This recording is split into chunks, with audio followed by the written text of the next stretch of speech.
গান, খুব মজা হতো। রোস্ট, বিয়ে বাড়ির রোস্ট।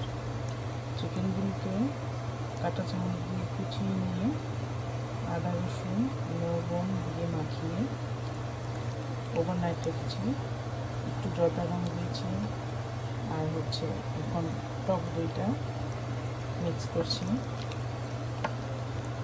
টক দই ভালো মতো মিক্স হয়ে গেলে তারপর একটু ভেজে নেব। কড়াইতে তেল, ঘি, পেঁয়াজ কুচি, 2.5 চামচ আদা রসুন পেস্ট, লবণ 1.5 চামচ দিয়ে ঢেকে তারপর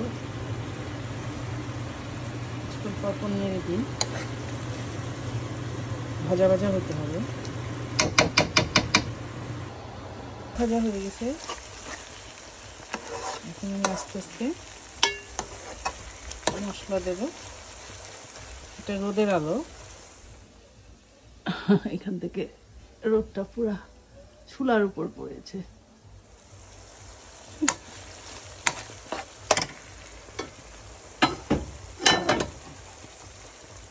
পুরা রোদের আলোতে রান্না।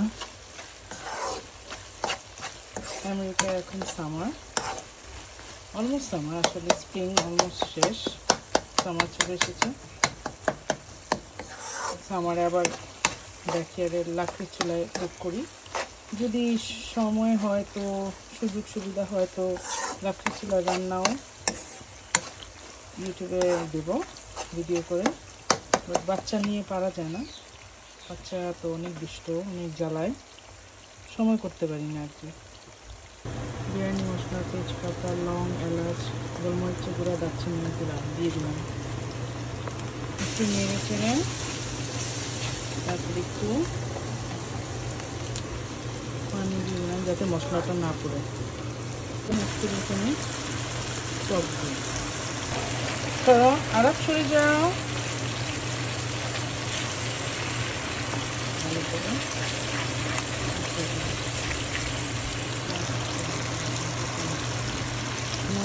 4-5টা কাঁচামরিচ,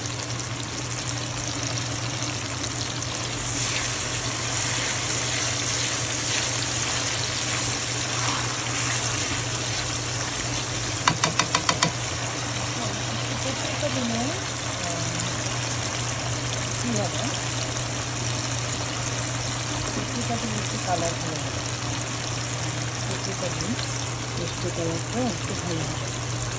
হচ্ছে পেঁপরিকা পাউডার, দুধটা দিয়ে দিলাম, গুঁড়া দুধ গুলানোটা।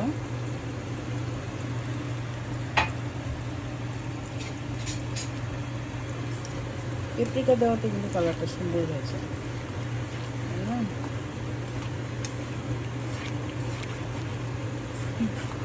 আমার ছেলেটা বেডরুমে যেন কী করে, ওকে একা রাখলে ও উল্টাপাল্টা কাজ করে, লাইক কাপড় চোপড় সব ফেলে দেবে ড্রয়ার থেকে, তারপরে মেসাকার করে আর হাসে, খালি বদল করে করে।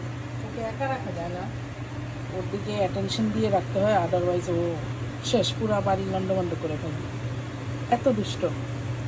কিন্তু একটু বাদাম বাটা দিয়ে দিছি, বাদাম বাটাটা পরে দিচ্ছি কারণ তা না হলে লেগে যাবে, এই জন্য। এখন একটু কষিয়ে নিব। দিয়ে দিচ্ছি হালকা ভেজে রাখা চিকেনের টুকরোগুলো, একটু নেড়ে ভালো মতো নেড়ে দিতে হবে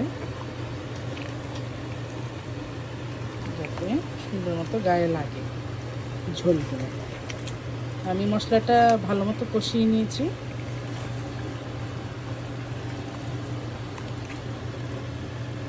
ইউ নো হোয়াট, আমি 2টা ইনগ্রেডিয়েন্টস দিতেই ভুলে গেছি। ও মাই গড, এখানে 1 চা চামচের মতো যাবে জিরার গুঁড়া, 1 চা চামচের মতো যাবে ধনিয়ার গুঁড়া। আমি একদমই দিতে ভুলে গেছি, এখন দিয়ে নেব। 1 চা চামচ জিরার গুঁড়া,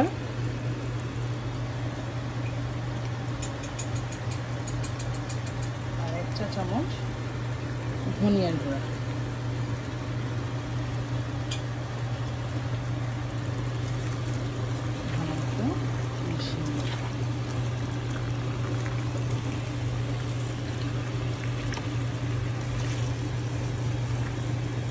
আমি চিকেনটা লাইভ চিকেনের দোকান থেকে কিনে এনেছি, কারণ ফ্রোজেন চিকেন যেটা বাজারে পাওয়া যায় এটা তেমন মজা না, লাইভ চিকেনের মজাই আলাদা।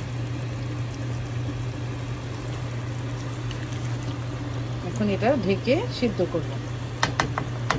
দেখি রোস্টের কি অবস্থা।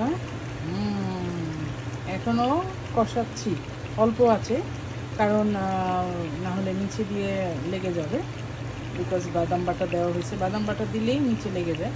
তো অল্প আছেই, এটাকে ভালো মতো কষিয়ে তারপর আমি কোনো পানি ইউজ করি না, আমি গ্যালন দুধ আছে, গরুর দুধ, ওটা আমি ইউজ করবো 2 কাপের মতো। দিচ্ছি চিনি আর কিশমিশ।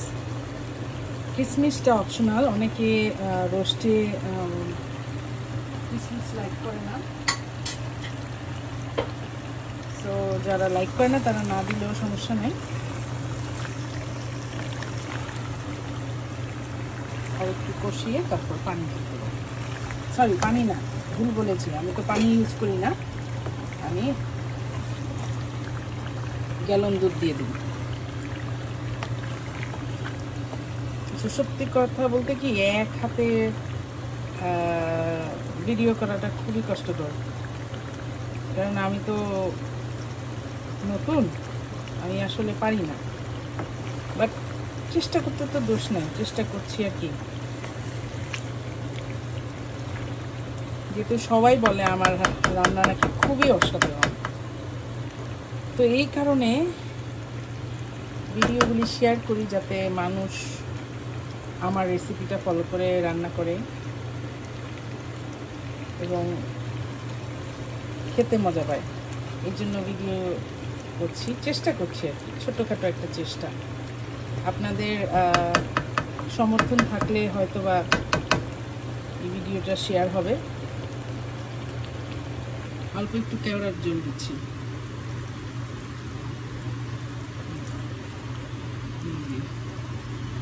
ইন্ডিয়ান দোকান থেকে কেনা কেওড়ার জল। আমার কষানো শেষ,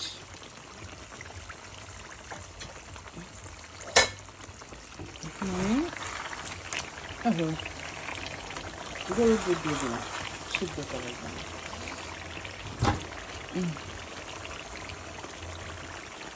1 কাপের মতো গরুর দুধ দিচ্ছি, আরো লাগলে আরো 1 কাপ দিব। দেখি কি হয়, এটা শুকাবে আস্তে আস্তে।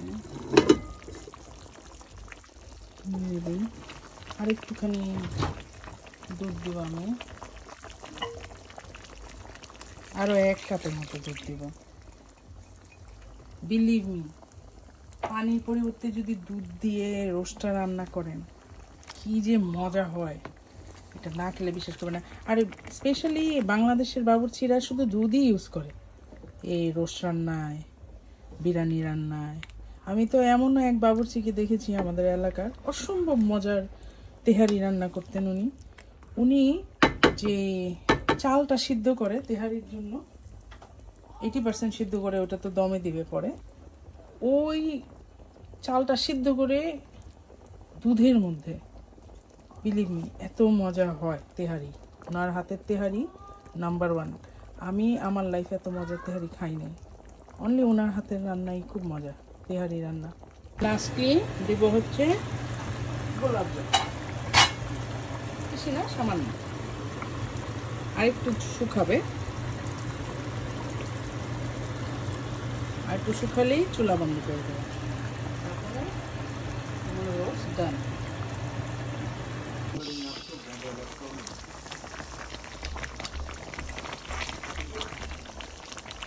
ফিনিশ হয়ে গেল রোস্ট।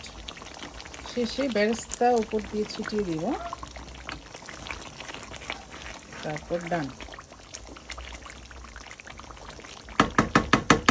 তেল উপরে উঠে আসছে, দ্যাট মিনস ডান। ডান, খুব মজা হচ্ছে।